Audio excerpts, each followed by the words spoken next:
Good afternoon. It is a delight to see so many of you here for this, the second annual Henry Louis Gates Jr. Lecture. We are here through the generosity of Dan and Joanna Rose, the support of the Provost's Office, the support of the Morgado Family Fund of Calhoun College, the goodwill of the Whitney Humanities Center, in particular its director Gary Tomlinson, and a special nod to Jenny Jewis, the hard work of Lisa Monroe, my assistant in African American Studies, and of course Henry Louis Gates Jr. himself, the Alphonse Fletcher University Professor of English and African American Studies at Harvard, and the director of the Hutchins Center for African and African American Research. In this moment, however, we are here to enjoy the special opportunity to be in the company of one of our, and I mean our in the truest global sense, one of our great thinkers and writers, Wole Soyinka, Professor Emeritus at Obafemi Awolowo University, Ile-Ife, Nigeria, Hutchins Fellow at the W.E.B. Du Bois Institute at Harvard as well. It's profoundly fitting, I think, that Professor Soyinka is with us today for this particular lecture series, as he and Skip Gates have a friendship that goes back decades to when their paths crossed at Cambridge University. Then, Soyinka, needing to leave Nigeria due to ongoing political persecution, was a fellow at Churchill College and was just beginning to serve as the editor of Transition magazine. Then, Gates, a young graduate student not too long removed from Yale himself, took the opportunity to sit down with Soyinka and interview him. The interview was published in Black World in 1975, and this, I think, and you guys can confirm this, is the first record of you two in conversation. Is that right? All right, I'm not lying yet. In this interview, Gates asked Soyinka about his early experiences as a playwright, The Dance of the Forest, The Road, Konji's Harvest, about his experiences being jailed on repeated occasions in the 1960s, once spending almost 2 years in solitary confinement, jailed for his satires and public critique of the Nigerian political and military establishment, and about his views on various cultural and political projects of the day. In one early exchange, Gates asked Soyinka specifically about the causes of the Nigerian Civil War. I quote part of Soyinka's answer here. The root causes of the war can be found in the very lack of egalitarianism within the community. In other words, very deep and seated dissatisfaction within the community that were of such a nature that they could be manipulated and diverted into what I call the scapegoat syndrome. In other words, if you have succeeded in robbing society blind, you can persuade the robbed and the dissatisfied sections of society that the real causes of their dissatisfaction can be traced to a particular sector of the community. There is nothing new about it. The whole history of societies all over the world has always demonstrated this capacity of a very small minority, an elite, or a momentarily privileged and power-holding group within society to manipulate the masses of the people into a belief that injustices which really are due, which have been created by them, have in fact been created by completely innocent groups within society.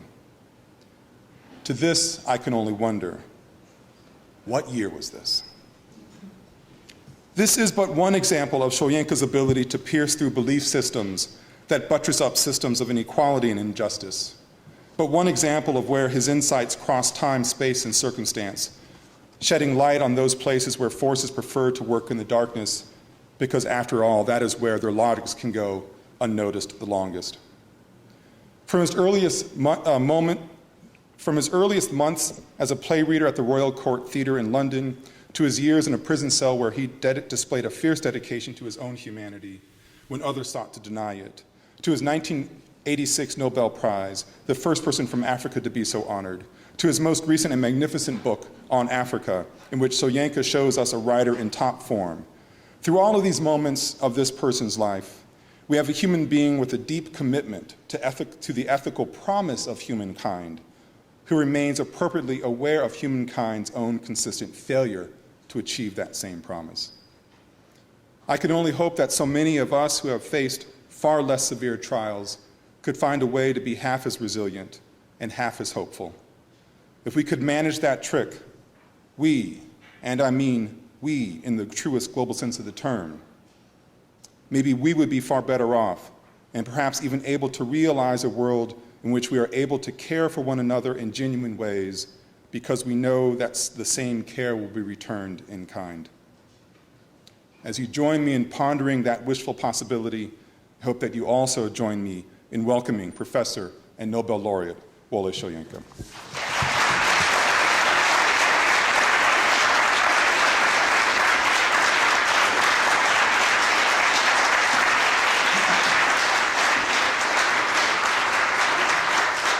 Thank you very much.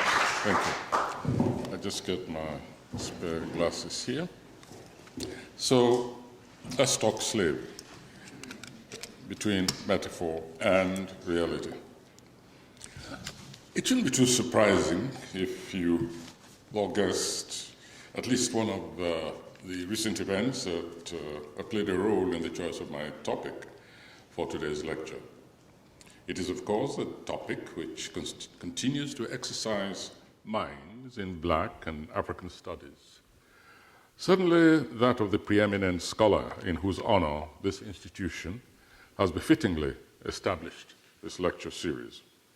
That triggering event, a cinematic one, recently offered us a gripping dimension to historic reconstruction to the existing multiple layered textures of the slave narrative, thrusting the viewer into a heart of darkness, Pache, Joseph Conrad, whose depths much of African humanity still struggle to plumb. When its predecessor, Django Unchained, was released, I, for one, could not help thinking that perhaps the Black race was indeed long overdue for a prolonged, collective, global catharsis, perhaps through the comic mode, the mock heroic, a reinforcement of the line pursued, let's say, in the stage play Pearly Victorious, written and played by the great Ossie Davis, and later adapted for the screen. Belonging to that same genre of drawing the poison from the fang was also the riotous narrative of Charles Johnson's The Middle Passage. Let us recall, however, that these modern signifying narratives may be rightly held to have begun in the slave plantation itself, where the slaves took psychological revenge on their owners and agents of humiliation by turning them into objects of pathos and ridicule, parodying their manners and unknowingly launching an enduring theatrical genre. That very theatrical option, by the way, provided the inspiration for Jean Genet's The Blacks, written in response to a plea by a group of Black actors in Paris for their company. But, of course, Genet used that same form for a revolutionary end, overthrowing their masters, but also aiming to transform the slave mentality of the collaborators among the enslaved. But that is another story entirely.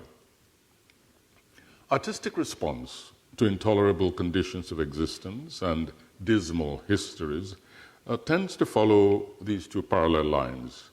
We might call one the dark trajectory, the line of Amistad, Orinoco, and other, and then on the other hand, the light fantastic, Pearly Victorious, and other parables of mischief and deflation, righteous indignation versus riotous.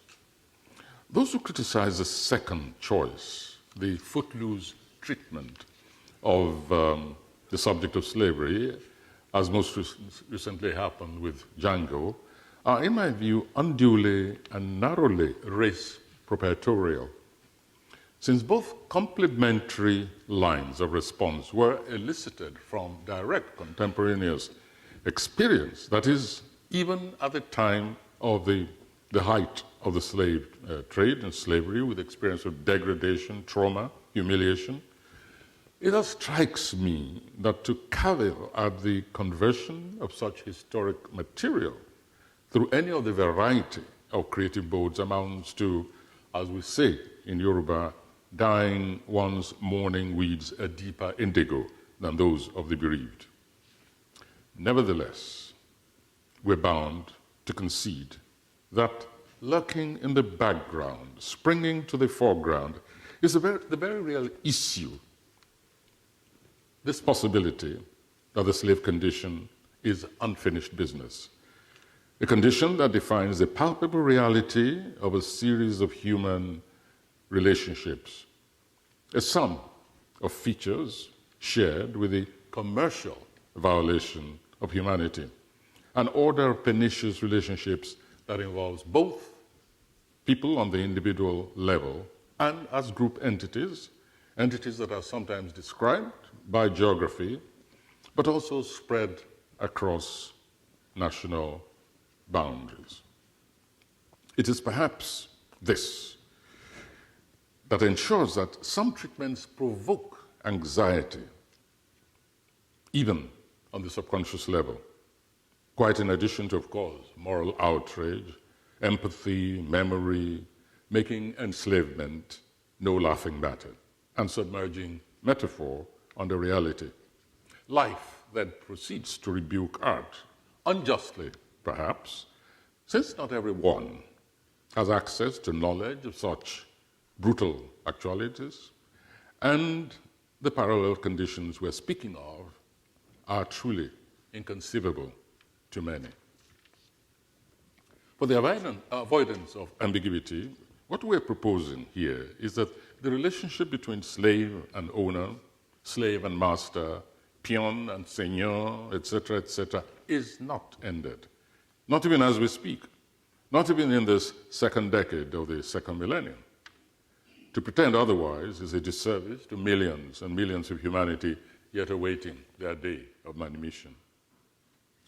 It's important for us to understand what conditions sustain this dehumanizing relationship, even while we are compelled to acknowledge the frequent impotence, both internal and external, among nations, that accompanies such stark recognition.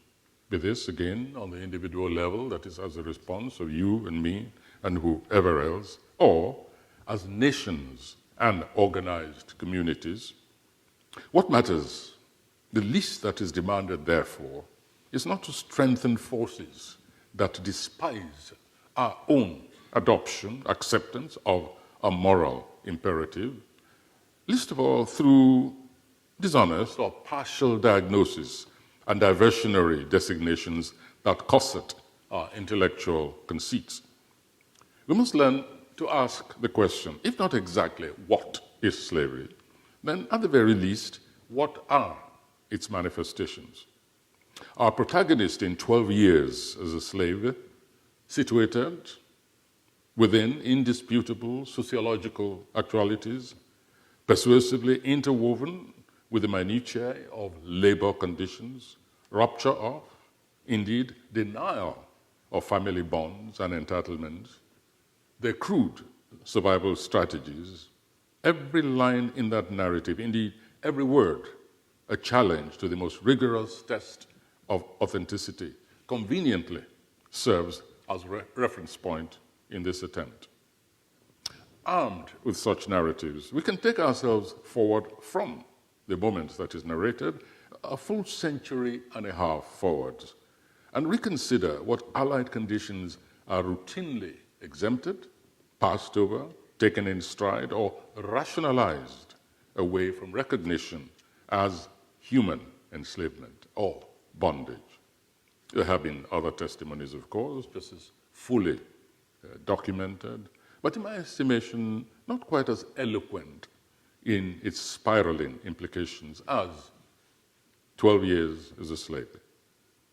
Not too many others of ours quite as powerful an expression of the creation and maintenance of a subservient humanity by a dominant class, and the self-glorification of the latter in impunity. In any case, it's useful to appropriate an event that is still current in public consciousness. What is being proposed here, again, the extract that requires recognition, is that the phenomenon of class or group impunity with its degradation of fellow humanity, as obtains in numerous parts of this same globe, operates on a level that often exceeds the worst excesses of recorded plantation culture. That is the real tragedy embedded in narratives such as 12 Years a Slave. To take just one instance, gang rape as punishment or as theocratically sanctioned, or in addition, theocratically sanctioned pedophilia, how much do these differ from the victim's point of view, from the nightly abduction of unwilling slaves from the slave cages under the sexual culture of the slave owner? We shall return to that point as we proceed. For now, let us turn to the portrait of what is effectively a next-door family line, at least next door within other inhabited zones of the world. It is one I've used more than once to illustrate this very theme, but now I wish to take it further on this occasion to reinforce that as yet unrealized enormity of the actuality of bondage. Oh yes, without a doubt, there are sufficiently protected areas around the globe which wall out what for millions and millions represent what sometimes strikes one as the very stagnation of human evolutionary consciousness. Let's not forget that it is those millions and millions also who often look to the world outside their worlds to apply a historic demand of those communities outside their walls to demand a holistic understanding of their own past, to the fragments of reality that pierce through to their very comfortable bunkers in distant places. But enough of this, situating this history solely in the present. Let us place side by side both history as history and history also as history in formation in the present. Such an awareness implicates a responsibility over and beyond the studying of the past. In the case of slavery, we have the advantage of seizures of the slave condition, both as transmitted to us via contemporary reportage and through the prism of artistic rendition. Even before the cinema, there was no shortage of images from the past.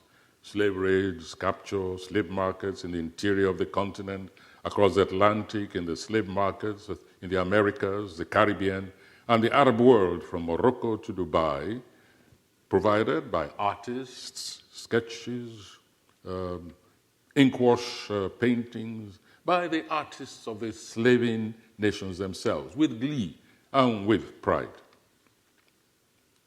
With what commonality of what we saw, what we see, shall we begin as we seek shared factors in the condition of then and now? Is identity worth considering, perhaps? Knowing and or choosing what you are, since identity is also a dynamic issue, and the free being can, will, what he or she is or wishes to be. Did this insistence on clinging to identity earn our protagonist, Northup, hundreds of otherwise avoidable lashes? It seems so absurd. All that flagellation over what? A mere name? And consider this. Northup was not even his ancestral name. He never knew what that was. But then, even that mere one or two generations identity, old ancestry, was sufficient. It had become his by choice, albeit qualified. No different from Muhammad Ali. Nothing African about Ali or Muhammad. Both foreign names. Nevertheless, they became his by choice, under an accepted registry of volition. So did Northup. No different from Alex Haley, who traveled backwards to his roots, found them, but came back still sticking to the name Alex Haley.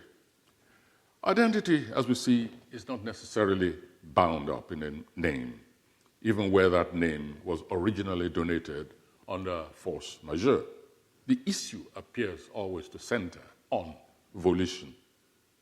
Next, is volition by any chance tied up with that vaporous concept known as dignity? Does the exercise of or deprivation or volition redefine a supposedly free being or a creature in bondage? And next, bondage. Are there still places on this earth, and especially within our immediate constituency of concern, the African continent, where being born into bondage dooms you and your progeny perpetually as slaves? Maybe of the dignified mold, the equivalent of the noble savage, but a slave nonetheless. Please continue to keep in your minds that we're actually examining our world today and the designation of a large proportion of its inhabitants as free beings, questioning it. In short, when we encounter in a series produced by Professor Gates, I think this interview took place in Zanzibar or Mauritania or North Africa, well, whichever, when a full-grown being points to another and says, quite cheerfully, quite matter-of-factly, "Oh, that's my master. I'm his slave. He owns me," and repeats it to an unbelieving Skip Gates just a few years ago. The expression on Skip's face, by the way, was one for the archival film stock. So why do we imagine when we encounter such scenes that we have entered into a time machine?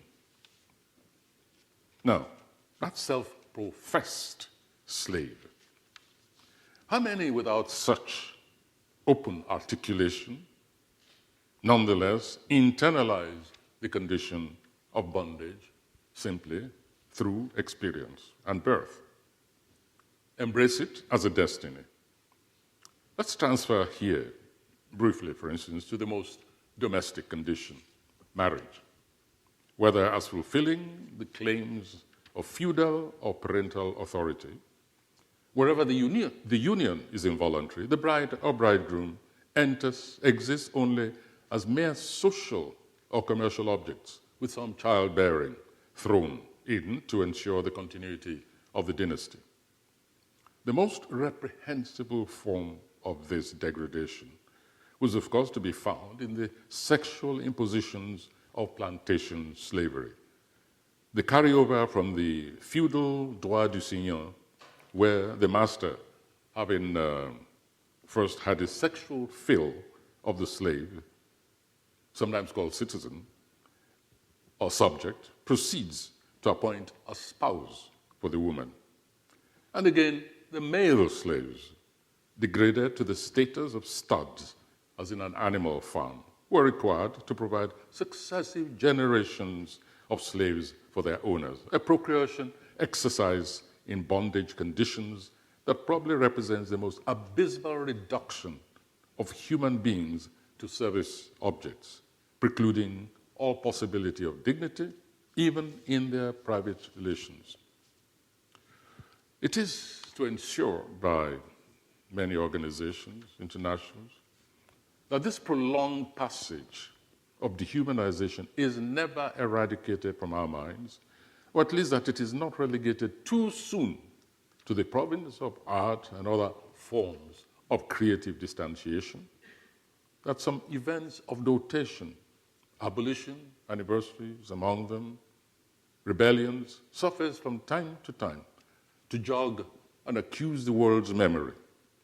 One did at the beginning of this century in Brazil. And perhaps the most eloquent evocation came from the obituary notice of a woman, Maria Geronimo, considered until then a credible candidate for the title of the oldest woman in the world. She died in the year 2000, and her history went thus, I quote, 5 years ago, when she was 124, Geronimo could still recall the horrors of slavery, the rapes, the constant sickness, the deaths, and the families split apart. She bore scars on her back as a constant reminder of whippings. And of her paternity, I quote, her father was a producer, a slave selected to sire children, a common practice among plantations. With that kind of background, we proceed to our obvious question. Are we able to claim, more than a century since that same last dawdling state, Brazil, agreed to sign the Convention Against Human Enslavement, are we able to claim that we have indeed eradicated this crime of forcible coupling globally? Here then is the story of Suleika Mint Barker as it stood 2 years before the end of the last millennium. The summative excerpt comes from an account in Women's Rights Monitor, a Nigerian publication. I quote, Suleika was removed to Nouakchott, the capital of Mauritania, sold by her master to another Bedouin named Mohammed for the price of 4 camels. She feigned illness and was brought back to the capital for treatment. She fled the hospital and begged her old master to take her back. He refused. Frantic, she found refuge with freed slaves. Mohammed tracked her down and had her arrested. At a court hearing, one of the freed slaves argued that she should be released. I demand to know, he said, whether there wasn't a law here that forbids slavery. The judge jailed him and returned Suleika to the buyer, who promptly took her away to one of his desert camps. Suleika Mint Barker, it should be noted in passing, was then 10 years of age. She was first sold at the age of 5. Copulation is not unknown, indeed has been statistically recorded at the age of 5. Well, perhaps one should seek solace in the comparison of states of misery and indignity in thinking of yet another victim, this time in the northern part of my own nation, Nigeria. Suleika Mint Barker of Nouakchott at least did retain her ability for flight. Her Nigerian counterpart, albeit not formally named slave, but 10 years old, was not so lucky, since she ended up losing both legs, hacked off by her father. Like Suleika, she also persisted in running away from the octogenarian to whom she'd been betrothed. Even more shocking to the generality of Nigerians, I'm happy to report, than this savage act in itself was, I believe, the attitude of her father. She's my property, he declared. She disgraced me by running away from her lawful husband, so I cut off her legs. Property, where it happens to be human, is the very condition of a slave, with which it is in fact interchangeable. Those who dispute this have only to recall the traditional punishment for runaway slaves, amputation. Where male, the slave might, however, be offered an option of castration, a choice that confronted Kunta Kinte in Alex Haley's Roots, both in the book narrative and in the television serialization. The contemporary case of northern Nigeria was, of course, an aberration for many of us, and thus made headlines in the media, at least so we like to persuade ourselves. Just one more and more recent case history.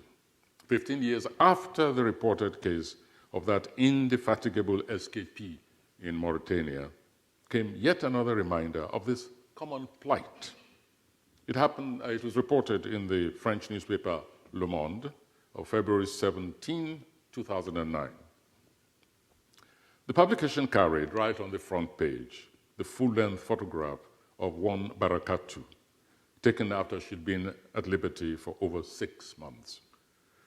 In the intervening time, she had been looked after by a local NGO, SOS Esclaves, SOS Slaves, set up for the very purpose of terminating the trade in that part of the continent and protecting the victims. The initiator of the NGO, as it happened, was himself a former slave. Normally, for the informed in these matters, Barakatu's story would have been far too commonplace to merit telling. However, we spoke earlier of identity, of existence under a companion seizure of who we are. What made Barakatu's story especially significant is that hers was one of those rare portraits in modern times of a matured individual a mother several times over, but with a total lack of family roots and one of those interrogatories that we mostly take for granted without a formal identity. At an estimated age of between 40 and 50, Barakatu had no notion of the whereabouts of either of her parents, siblings, or relations, had no identity papers, and was completely illiterate. In short, like the classic slave arriving at his or her new destination, be it in Boston, the Caribbean, West Indies, or the slave markets of Marrakesh or Aleppo, Barakatu, but this time, within her own nation, was a being without a persona. She survived by selling chewing gum and telephone cards on the street. Evidently, she'd been sold as a child. Those who require a vivid, albeit fictionalized rendition of this parlous human condition today, one that commences in childhood, sometimes even in infancy, and the process that results in the loss of identity of any human being, should read Uwe Akpan's Say You Are Not One of Them. That's the title, Say You Are Not One of Them. That novel is set with chilling realism and mounting suspense in my neighboring country, this time the Republic of Benin, and takes us through the eyes of two children who, until very late, did not realize what was in store for them. In the Odyssey, they encounter other children also destined for the slave market. One of them, the boy, escaped, but under heart-rending circumstances that involved the abandonment of his sister to her fate. That incomplete resolution serves to remind one, as the author most likely intended, that this is an ongoing condition, one that is periodically fleshed out when we pick up the newspapers today, tomorrow, and read. This happens all the time, that a lorry load of children had just been intercepted somewhere in West Africa, including my own country, Nigeria, and the victims rescued. For every intercepted vehicle, however, it does not require much imagination to guess how many elude discovery day after day.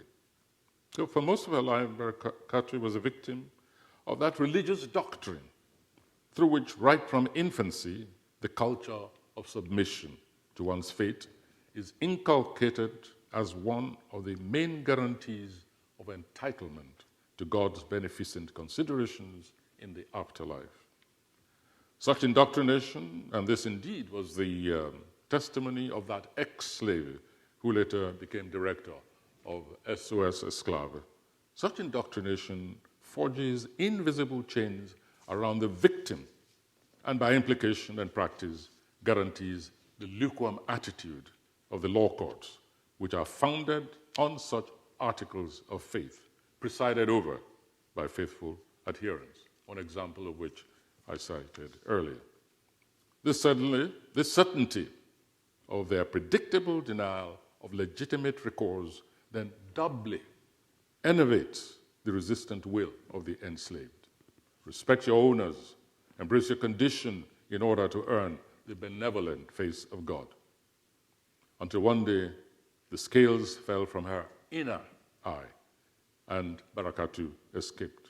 Her son had also emancipated himself a few years earlier, but another remained within that same household, convinced that this was indeed his portion on earth, the theology of submission, born into slavery, the slave for eternity. The pointlessly controversial series by Professor Skip Gates, beginning with an attack on that series, as vitriolic as it was also mendacious, historically unsound, and crudely ad hominem, is also admittedly a remote contributory influence on my thematic choice for an event in his honor. Many in the scholastic trade may not have been aware of this, but I did deliberately stay away from that controversy for several months, declined invitations from public radio stations, etc., to join in what I considered a sad, demeaning reflection on black scholarship, an undignified display of spleen and envy in academia, and a level of race clannishness that could only push African studies back into a dark ghetto. Also, I had already aired direct ideological differences with the leader of the pack of critics, and so my position would have been adjudged in advance partisan. I found myself compelled to enter the fray only after a lull, when the baying for blood appeared to have subsided and voices of rationality reasserted themselves. Then suddenly, as a kind of Christmas, New Year present perhaps, the originator of the furor resurrected the issue, and in a language of the most condescending magisterial summation. To me, it read like a sop to the frustrated lynch party that had set in motion, that he had set in motion, but one that had failed in its mission several months earlier. I state this for the record. Some of the contributions to that so-called intellectual exchanges from the ultra-black nationalists of the United States, the Black Caucasory, read like direct incitement to murder. I've never encountered such venom. And in the sustenance of what? Blatant untruths. Well, I must admit that my choice of weapons on entering the lists was not exactly of the urbane academic tradition either. But then I was not in line for tenure. Even more basically, to slightly adapt the famous line of our Harlem bard, Langston Hughes, there is no learned word for lynch. I don't know how others experienced the word lynch, but I know that all it took once upon a time was for a white Southern belle to scream, "That nigger ogled me," and a lynch party was instantly inaugurated. Skid Gates, let me remind us, was openly accused of pandering to the slaving nations. The prosecution accused him of race treachery, and listen to this specifically, charged him with having bribed one of his interviewed informants, a member of a well-known Ghanaian slaving family, to testify on camera that his family had indeed been a slaving one, had built its wealth on the slave commerce of fellow Africans. The BBC film crew, outraged, testified that the accusation was a lie, that it was not even Professor Gates who had recruited this slaving scion, but to be interviewed, that the go-between, himself a scholar who had been engaged by the BBC for advanced research and became principal guide and interlocutor throughout the filming sessions in that region, published a rebuttal and provided the facts. It did not stop the attack. Indeed, I have since met that individual, Ivor Dua. I traveled with him through the slave camps of Ghana all the way north to the border of Ivory Coast. He never ceased to shake his head in bewilderment that such calumny could be directed at a colleague.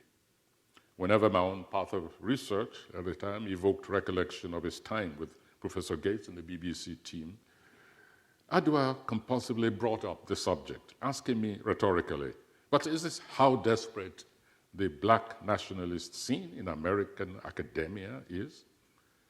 As freely admitted, that accusation especially it was that finally unleashed my own equally venomous riposte.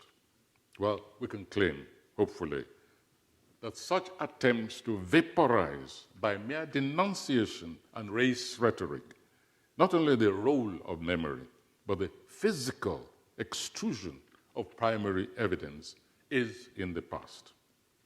I confess that I was aghast when Professor Gates, oh yes, I think I'm entitled also to some ad hominem thrust or two against him.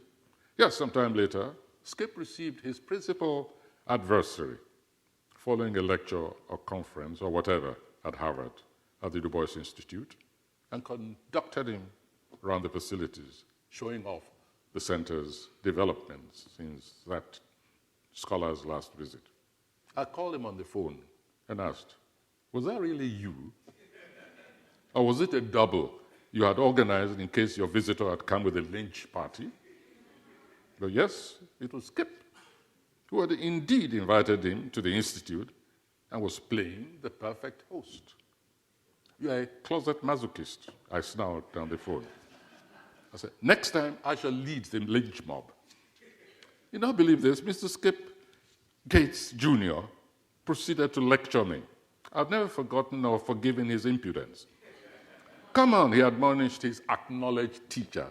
You're wrong. That was a purely academic spat. One shouldn't allow that to affect professional relationships. Well, guess what? I also did attend, at that same professor's invitation, a multidisciplinary conference at his university on the future of our long-suffering continent.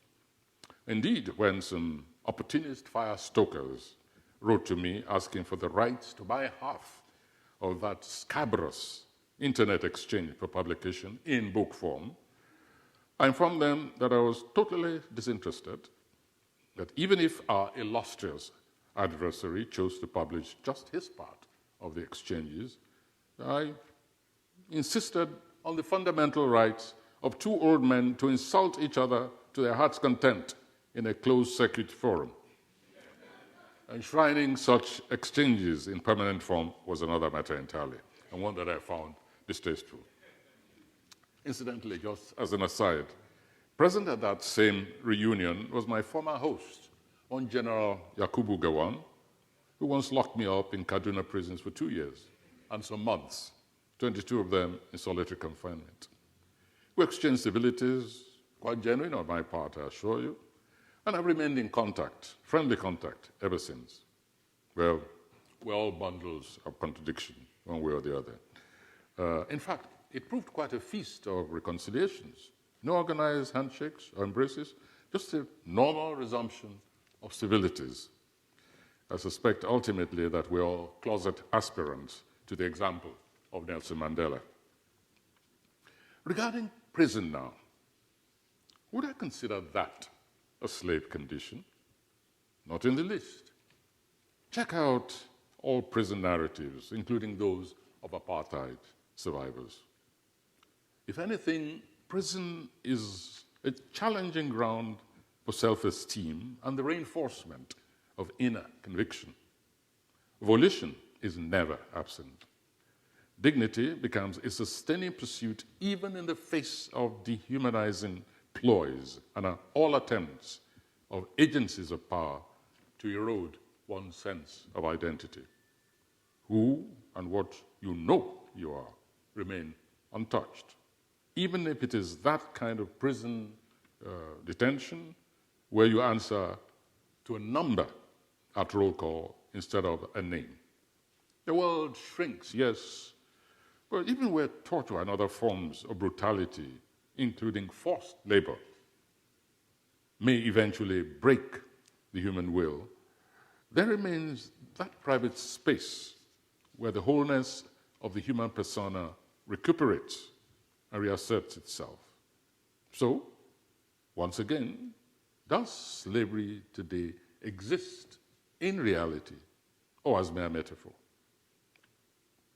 The UNO estimates that there are some 27 million slaves throughout the world. That was at least 10 years ago. I estimate a far larger number in virtual slave holdings, and for reasons that can be partly elicited from what we've said so far. We've moved away, admittedly, from active physical slave encampments and plantations, such as those that once thrived in West Africa, the supply route and slave forts that dot the West African landscape, coastline and interior, relics of those encampments in the lower Sahelian fringes, including the northern parts of Ghana and Nigeria, Pikworo, Bogatanga, Kano, Borno, and other markets bordering Burkina Faso and the Sahel, both the transatlantic and trans-Saharan routes. They remain external physical attestations, like bookmarks in Africa's historical narratives.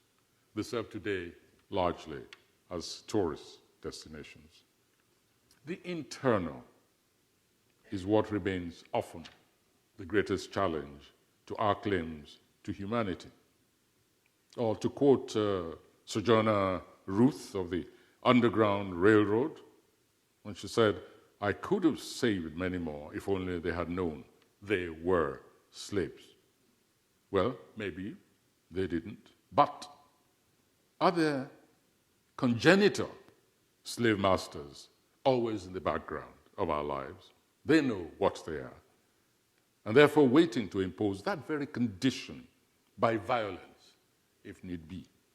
Slave dealers who appear incapable of realizing their own being except through the subjugation of others as individuals, group, class, race, gender, faith or unfaith, and other forms of collectivity. That seems to be the question of our time. And it is a question that was violently inscribed over neighboring Mali, Mali to north of Nigeria, in recent times, decades after the liberation struggle against Western colonialism. Yes, I propose that that is where our pointer lies. The mandatory periodic evocation of past history to inculcate a self-protective ability to discern patterns, similarities, even where differently clothed. It will lead us, even blindfolded, straight into the trajectory of power and submission, a perennial axis that is contested by its obverse, resistance and volition, which most often narrates the true history of societies. It enables us to understand what is happening in many parts of the world today, from Chechnya to Somalia, and indicates why those who are seeking a solution to such fiery contestations that dot the world must understand that they are not facing any new challenges, but an unceasing adversarial scenario in the history of humanity: violation, volition, human dignity, power, submission. In short, slavery under any other name. Christiana Amanpour once did a chastening expose on CNN on a cultural retention of slavery practice that obtained in a village in northern Ghana. The practice involved some young women in some villages who were known as brides of the gods, but who were in every practical detail slaves of the gods, or more accurately, slaves of the self-appointed ministers of the gods. I thought that that practice had been completely abolished, and when I evoked it, in fact, during an event which involved the ex-president of Ghana, Kufuor, and cited it as an example of how cultures are not static, but evolve. Little did I know, until question time, that the practice was not yet completely eradicated, even though the government was making every effort to eradicate it. The greatest irony, in fact, was that some of the opponents of the government's efforts included fellow intellectuals, including a notable poet, all of whom insisted that tradition must be respected and that the villages were right to turn these women into brides of gods. A young girl is given to a certain priest of this fetish, in reality, to become a bride of the gods, in reality meaning sex and domestic slaves of the priest, right from childhood. From the moment that the victim enters the priest's household, he's free to exercise his conjugal rights, which from the testimony of the villages embraced horrifying stories of rapes by the priest, including underage rape. In her documentary, Amanpour did not lack for adamant corroboration, even by the priest himself. On the contrary, he was quite boastful of his prowess in subduing the brides, and so on and so forth. And when some brides escaped, they were forcibly returned because the villagers were so scared, totally overwhelmed by the supposed supernatural powers of the of the priest. I was particularly fascinated in that repellent way in which we're all familiar by a singularly unappetizing specimen with appalling teeth and rheumy eyes, a noxious satyr who was incidentally even a government official in the very modern capital, only an hour's drive away. Asked what he thought of the practice of slavery in modern times, he just defended it as an age-long culture, and then demanded what business Abampur had, coming all that way from across the seas to interfere with a culture about which she knew nothing. Let me repeat, the Ghanaian government itself, plus NGOs, were involved in stamping out the practice. Physical, mental rehabilitation schemes were embarked upon for releasing these brides out of bondage and releasing the villagers themselves out of the agency of bondage, which is fear. Fear of which had such a superstitious hold on them that even when individuals broke free of their chain, the community gathered together and either returned them or sent substitutes.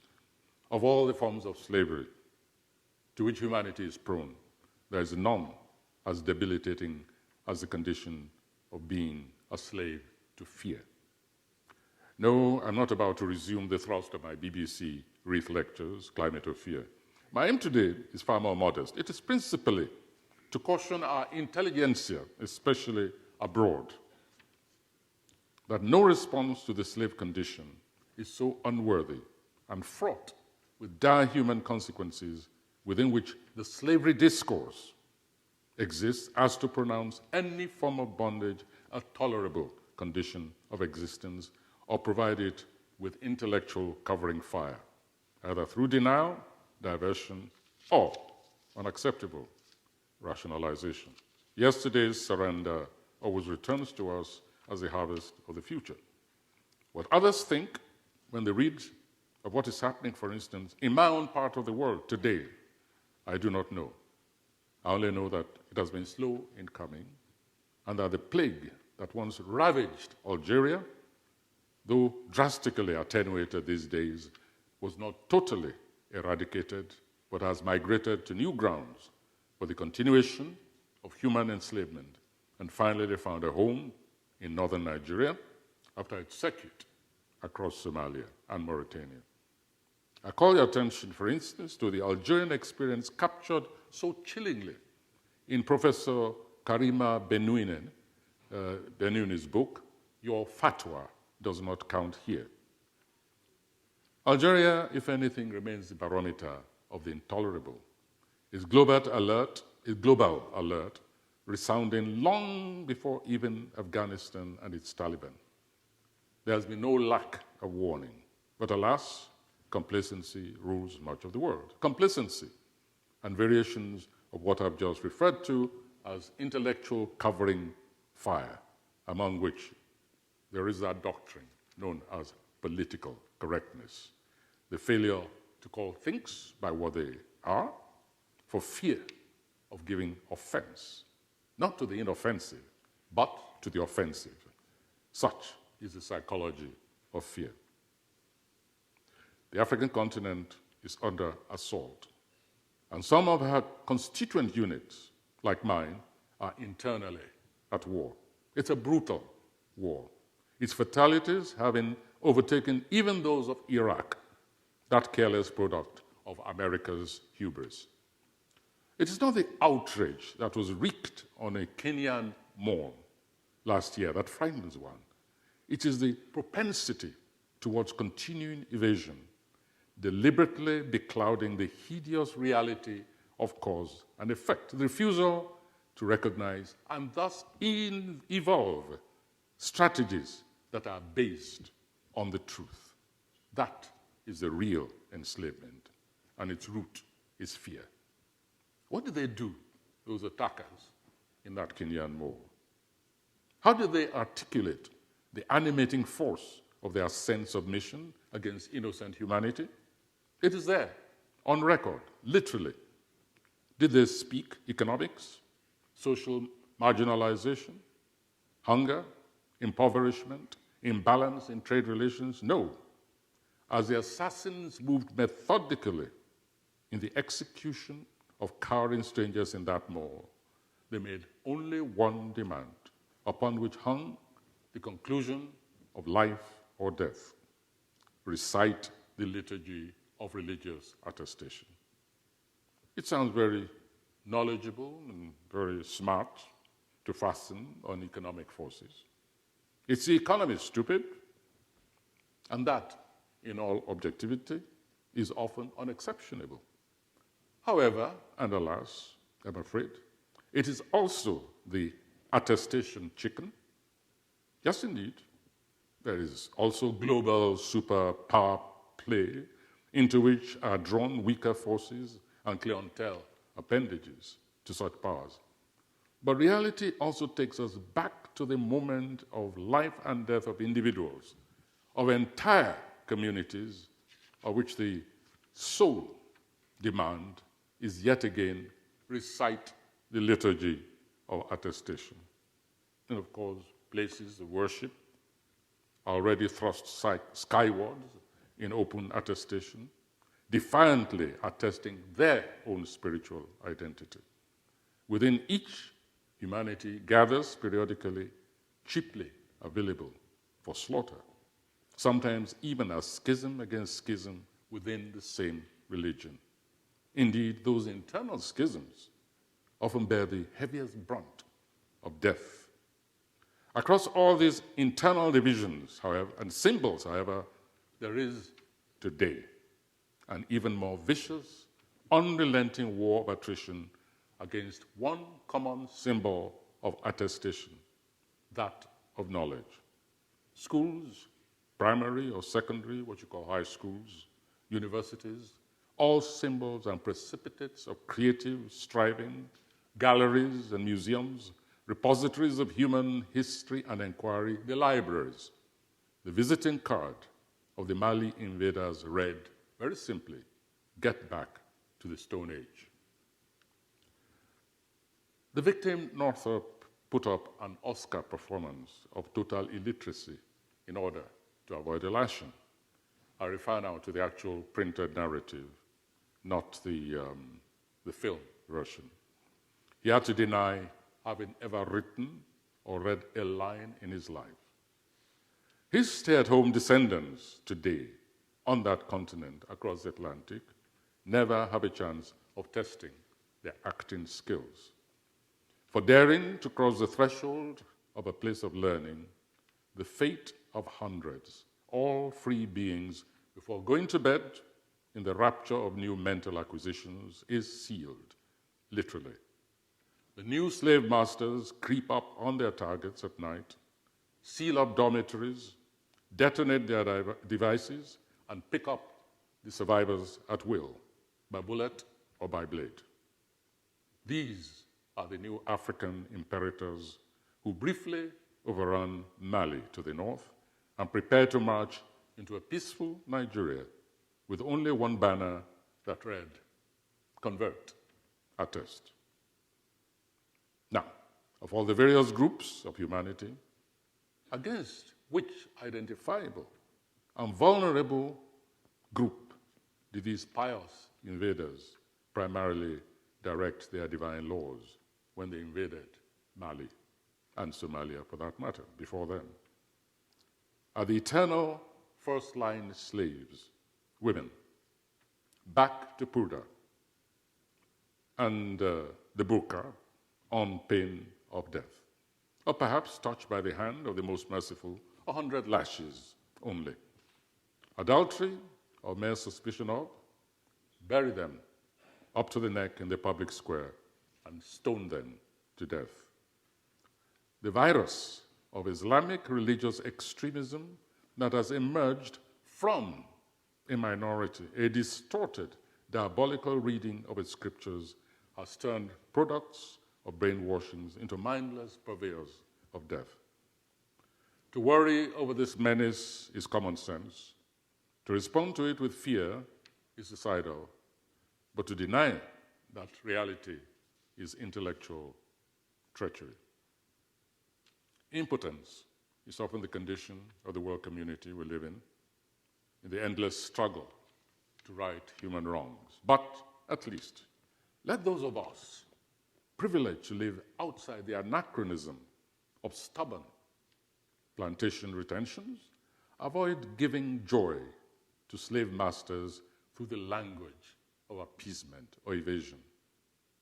To drive this home, permit me to draw our final example from that memorable Cairo speech of some 7 years ago. The veil is both metaphor and reality. The veil that was so famously deployed by W.B. Du Bois to drive home the plight, the condition of the black man in the Americas. And we know, of course, that the veil can be an asset to elegance, as if invented solely for the catwalks of Parisian fashion shows. We also know, however, that the veil is a symbol of the lash, subjugation, enslavement, and even death. To reduce it to one sole signification as a symbol of cultural identity, not to be tampered with, not to be criticized, is to remind one of yet another Yoruba proverb, Orisha, O le gbami, bimisile botibami. Translation, deity, if you cannot save me, kindly leave me alone just as you found me.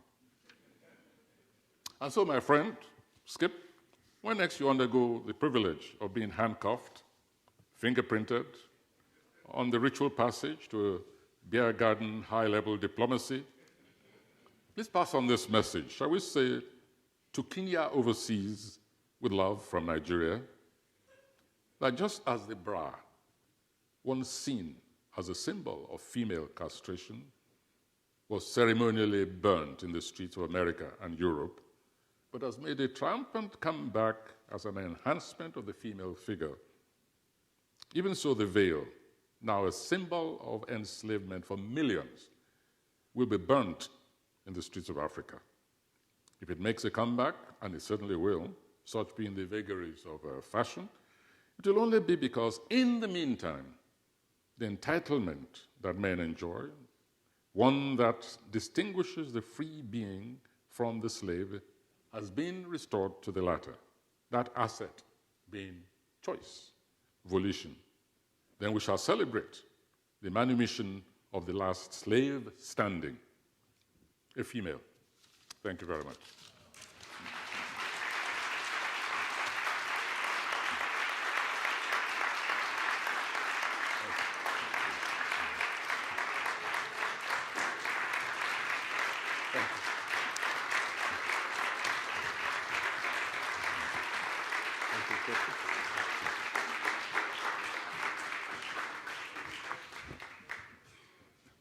You will be the one who will determine the gifts.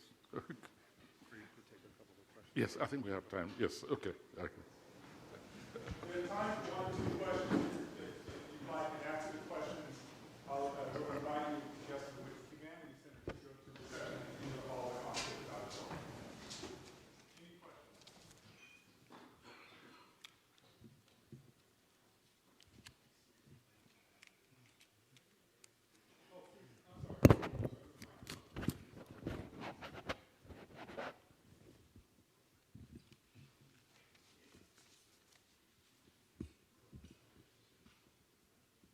Oni, thank you so much for the lecture. I really appreciated it.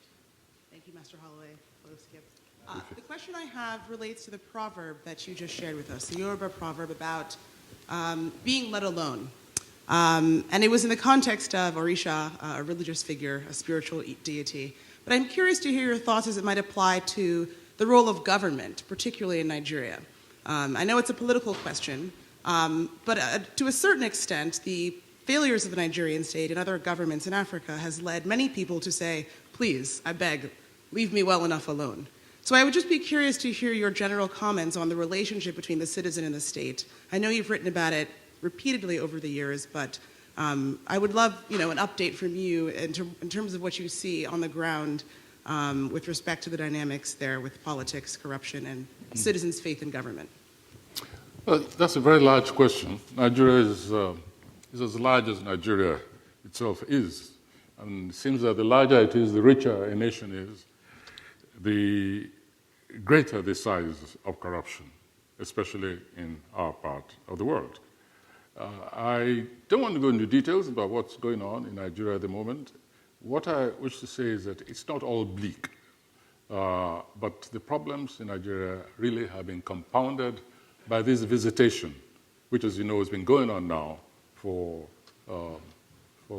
nearly 4 years in its present condition, making nonsense of all education efforts, making nonsense of all attempts to develop, especially that part of the country, the north. The economy is totally crippled. Schools are shut, universities are shut in quite a number of the states. And whatever program exists and is operating in the south, what you see is a widening and therefore very dangerous widening gap between one section of the country and the other, because the Boko Haram, to give it its name, has virtually brought a full stop to the development of a number of the states. As far as the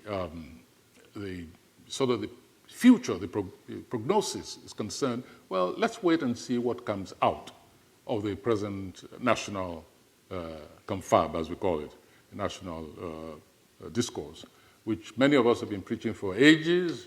A new constitution is required.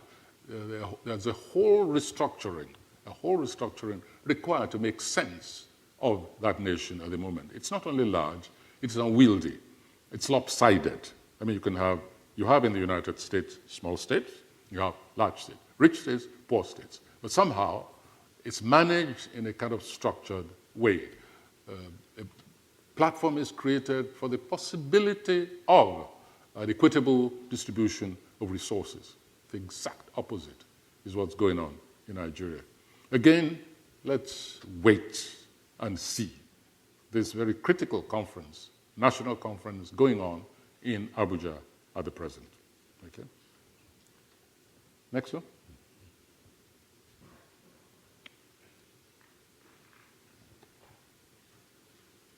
Thank you very much for your life's work and for being here, for sharing with us your wisdom. I would like to ask you a question that would bring a little bit more of your thoughts about the comeback. About Gambia? About the comeback of slavery in places where it was already gone and vanished, and memories of that were forgotten.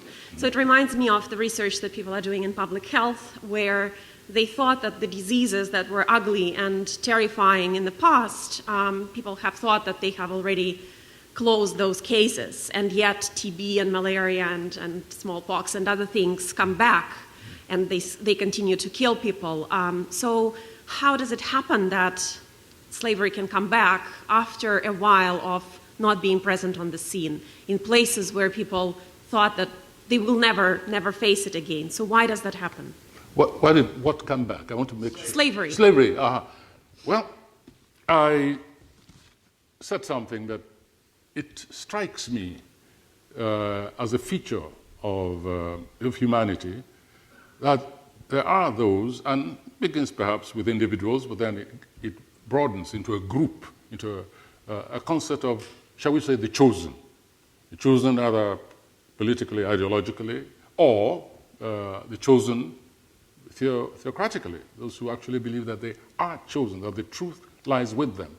And my analysis of that, my interpretation of that, is just that there are people who really cannot come into possession of themselves without subjugating others. It's a phenomenon, I think, that can be best analyzed by psychologists, maybe sociologists, anthropologists. Maybe there is something, a limpet gene in the human makeup, which bursts out, erupts from time to time with a need to feed itself, to continue its very existence. Because there's no other explanation that I have been able to come upon satisfactorily why it should at all be necessary for a section of humanity to subjugate another. The world is so rich, the opportunities are there, but somehow power. It has to do with power and submission. And nobody, even the philosophers, have not tilted that I know of. I think the philosopher who comes closest to actually tackling the issue of power and domination is Bertrand Russell, who actually tackles that issue of power. Others came around it. They talk about history, the divine will, etc., but focusing on that phenomenon of power, I think until that is done and resolved, we'll just be patching eruptions all over the world. Individuals ally, they identify with nations, they identify with religion, they identify with class. And all these are instruments for fulfilling that strange, mysterious need of domination. That's my analysis of the human nature. It's a very skimpy idea, but I've been wrestling with this whole question. And as I said, we can talk about property, we can talk about lack of resources, which enable nations to get up and go and dominate other people. We can talk about just simple racism. Racism itself can be a product, for instance, not so much of expressing superiority, but of using it as an excuse to call others inferior, so you can absolutely control all their resources. Ultimately, however, we get down to that basic notion of superiority, of power and domination. It's something we have to wrestle with. Take the final questions for our namesake. Wally, thanks so much. The series to which you were referring was aired in 1998. It was called Wonders of the African World.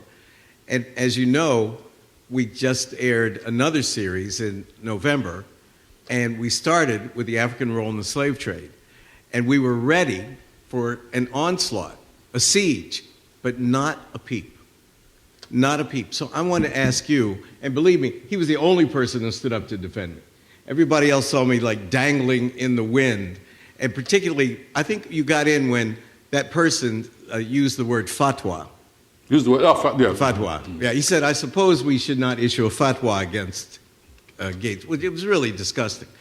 But why, what's happened between 1998 and now to change the atmosphere about the conversation, an honest conversation about the African role in the slave trade? President Khatami is one of the most enlightened leaders that Iran has ever produced. He started a series of dialogue of civilizations on that level, where the dialogue has been going on in various areas, conferences, universities, institutions. But at that level, which indicates an indication that there's a real problem of division in the world. Many contributory factors. If I want to single one, for instance, where there became a global consciousness of superiority, of power in one section over the other, I would refer, for instance, to the fatwa which was pronounced by Ayatollah Khomeini against Salman Rushdie. It's not a question of a writer giving offense or not giving offense. It's the assumptions, the arrogation of power of life and death over all creatures of the earth. The significance of it, I think, has eluded many people, or somehow there's a diffidence about granting an individual the power to influence the course of world events to that extent, forgetting that you're dealing with a religion which believes very much in revelation. And at that time, Ayatollah took on the position, the power of revelation. And he said, kill that man. Doesn't matter whether he's a national of this country or not, whether he's a Christian, just kill him. He has offended. He's not right. And when you then think of that pronouncement, you think of little pockets of already existing extremists who then are given this power, this authority, feel that they are part of it, and then begin to look even on their neighbor, an unbeliever, as deserving of death. That's why I say it's a problem of both psychologists, anthropologists, as well as historians. Nobody has yet studied the impact of that pronouncement on millions of Muslims all over the world. Nobody has really yet faced it. And of course, we must recognize the other factors, the increasing gap between in various nations, between the well-to-dos and the impoverished, who constitute themselves, who then are available as foot soldiers. So before you know where you are, they're not just quote-unquote intellectual or spiritual foot soldiers, they are physical foot soldiers. They've been deprived all their lives, they've been sitting at the feet of mullahs, and suddenly there's a Kalashnikov available in their hands. There's a technology of homemade devices. What does it take to leave your house and with a bottle of Coca-Cola, which now contains something far more lethal? Let me give you an example of what has happened in Nigeria. When the military moved in to start wiping out the camps of these extremists, they found slaves, prisoners who had been taken, slaves, sex objects, carrying their luggage, getting food for them and so on. And in one instance, which was recorded, one of the slaves was captured by the Boko Haram and allocated to another camp where she found her neighbor. And she asked, "Why are you doing this to me? You know me." And so the man said, "Well, you have a choice. You just convert, and then you will be saved." And there were horrors like they're being given machetes to kill others.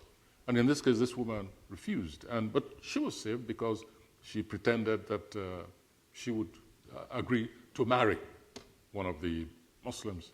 Even the Muslim captors, the extremists, I shouldn't say Muslim, or these Muslim extremists, and she was saved. And eventually a group of them jumped into one of the Hilux vans of this Boko Haram and escaped. 3 of them were shot because they opened fire on them, and the ones who were at the back, and so on. So it's this surrogate, this substitute acquisition of power.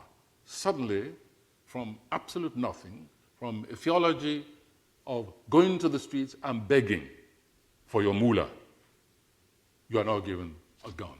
And of course, you told everybody else is an enemy. So it's very multiple, but the way we experience it in Nigeria, the creation of a whole available army, foot soldiers, no longer the begging Almajiris, but now empowered, and with no intellectual content added to that empowerment. So, skill and subjugate others. Thank you.